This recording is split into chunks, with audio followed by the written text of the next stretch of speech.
নমস্কার বন্ধুরা, চৈতির রান্নাঘরে তোমাদের সবাইকে স্বাগত। আজকে যে রান্নাটি আমি তোমাদের করে দেখাবো বাংলার প্রাচীন রান্না। রান্নাটির নাম চিংড়ি মাছ দিয়ে ধুধুলের তরকারি। দেখে নি কী কী উপকরণ লাগছে। চিংড়ি মাছ দিয়ে ধুধুল প্রথমে তোমাদের আমি দেখাচ্ছি। 200 গ্রাম চিংড়ি আমি ভেজে রেখেছি, তেলটাও কিন্তু একসঙ্গে রেখে দিয়েছি। চিংড়ি ভাজলে জল ছেড়ে যায়, খুব বেশি ভাজিনি, তাহলে চিংড়ি শক্ত হয়ে যাবে। তারপরে আমি দেখাবো ধুধুল। এই সময় প্রচণ্ড দাবদাহে জলীয় একটি সবজি প্রকৃতি মা আমাদের উপহার দিয়েছেন। ধুধুল ঝিঙের মতো দেখতে, আমরা সকলেই জানি। এটি মিষ্টি হলে খাওয়া যায়, তিতো হলে কিন্তু ছোবড়া হয়।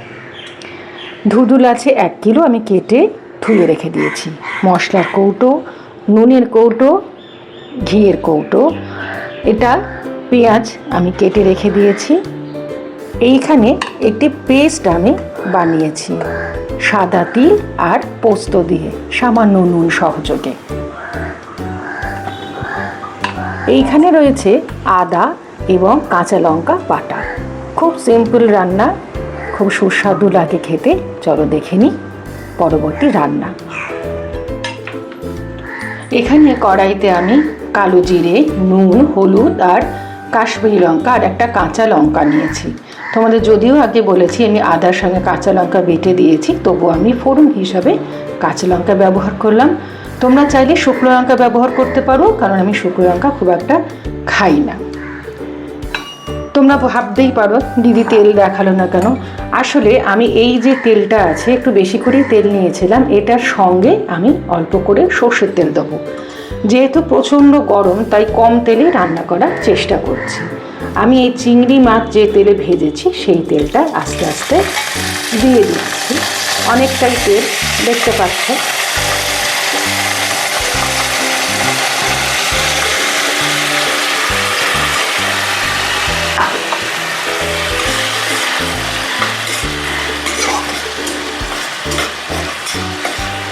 একটুখানি জল, তার চিংড়ি থেকে জল বেরিয়েছে, তাই আমি গ্যাসের ফ্লেমটা একটু বাড়িয়ে দিয়ে জলটাকে মেরে দিলে তেলটা কিন্তু, কারণ তেলে জলে মিশ খায় না, তেলটা থাকবে।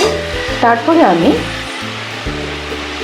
আরও সামান্য একটু সর্ষের তেল দেবো এবং পেঁয়াজটা দেবো ভাজা ভাজা হওয়ার জন্য। এই যে তেলটা রেখে দিলাম, কারণটা হচ্ছে যে ধুধুলটা দেবো, তার সঙ্গেও চিংড়ির গন্ধটা যেন খুব সুন্দরভাবে মিশে যায়।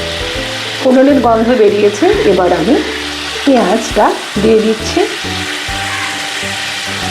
অন্য রান্নায় তোমরা দেখে থাকো আমি রসুন দিই। হ্যাঁ, আমরা দুজনেই রসুন খুব ভালোবাসি।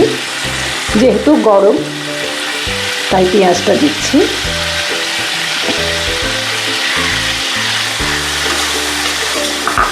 এবারে গ্যাসের ফ্লেমটাকে আমি লো করে দেব। খুব ভালো করে নাড়াচাড়া করবো। দেখতেই পাচ্ছ জলটা কিন্তু একদম মরে গেছে। চিংড়ি থেকে যে জলটা বেরিয়েছিল সেটা কিন্তু একদম নেই, যা রয়েছে তেল। পেঁয়াজটা একটু সফট হতেই আমি পোস্ত আর তিল বাটাটা দিয়ে দেব। এটা তো আমার নুন দেওয়া ছিল। এটাকে খুব ভালো করে আমি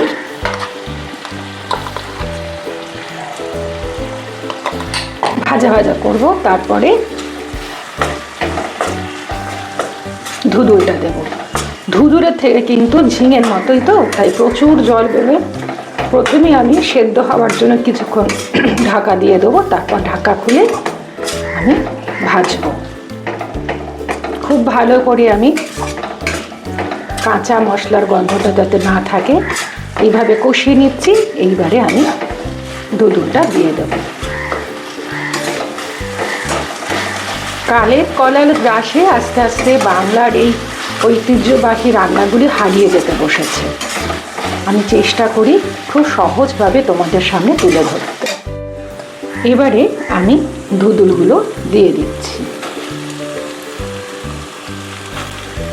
বাজার থেকে যখন ধুধুল নেবে সবসময় বোঝা যায় না। একটা কিংবা দুটো ধুধুল খোসা ছাড়িয়ে একটু মুখে দিয়ে দেখে নেবে পিটকুটে কিনা। তেতো হলে কিন্তু পুরো রান্নাটাই, যেই রান্নাই করো, নষ্ট হয়ে যাবে। আমি তো তাই করেছি।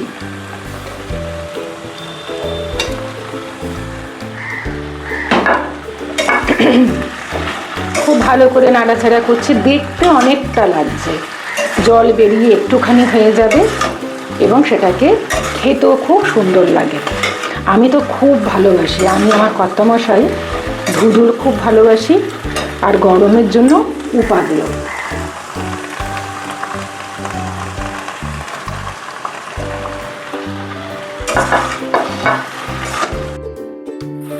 খুব ভালো করে আমি নাড়াচ্ছি এবং গ্যাসের ফ্লেমটাকে একটু বাড়িয়ে দিয়েছি। তারপরে ঢাকা দিয়ে দেবো, এর থেকে কিন্তু জল বেরোবে, জল বেরিয়ে অল্প একটুখানি হয়ে যাবে।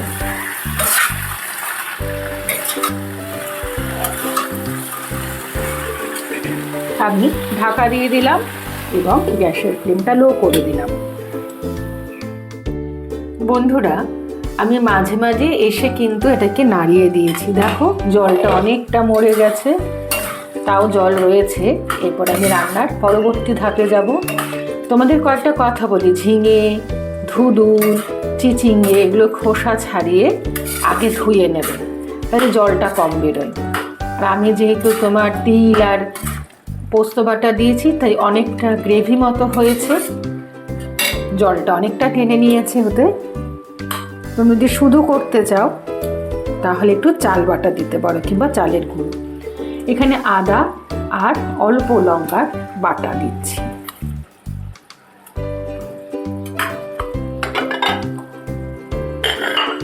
ভেজে রাখা চিংড়ি মাছগুলো দিয়ে দিলাম, দিয়ে খুব ভালো করে আমি নাড়াবো।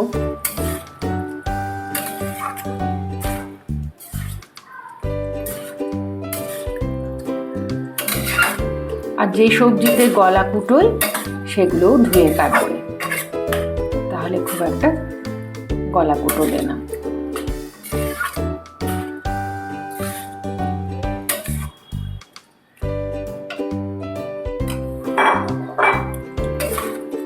এটাকে আমি আর একটু যে জলো ব্যাপারটা রয়েছে ওটাকে মারবো, সেই জন্য চাইলে গ্যাসের ফ্লেমটা বাড়িয়েও দিতে পারো, না হলে আমি একটু ঢাকা দিয়ে করতেই ভালোবাসি, তাই একটু ঢাকা দেব আর একটু জলটা মরবে। বন্ধুরা, আমার রান্না একদম শেষের পথে, দেখতেই পাচ্ছ কত সুন্দর থকথকে হয়ে গেছে। তবে মাঝে মাঝে আমি কিন্তু এসে একটু নাড়িয়ে দিয়েছিলাম। এবারে সবার শেষে যে ঘিটা তোমরা দেখেছিলে আমি রেখেছি, আমি ছোট চামচের একটুখানি ঘি দিলাম। তৈরি হয়ে গেছে চিংড়ি মাছ দিয়ে ধুধুলের তরকারি। সঙ্গে সঙ্গে আমি ঢাকা দিয়ে দিচ্ছি যাতে গন্ধটা না বেরিয়ে যায়। তৈরি হয়ে গেছে বাংলার প্রাচীন রান্না চিংড়ি মাছ দিয়ে ধুধুলের তরকারি। আমি ঢেকে রেখেছি গন্ধটা যাতে বেরিয়ে না যায়। অবশ্যই তোমরা আমাকে জানাবে তোমাদের এই রান্নাটা কেমন লেগেছে।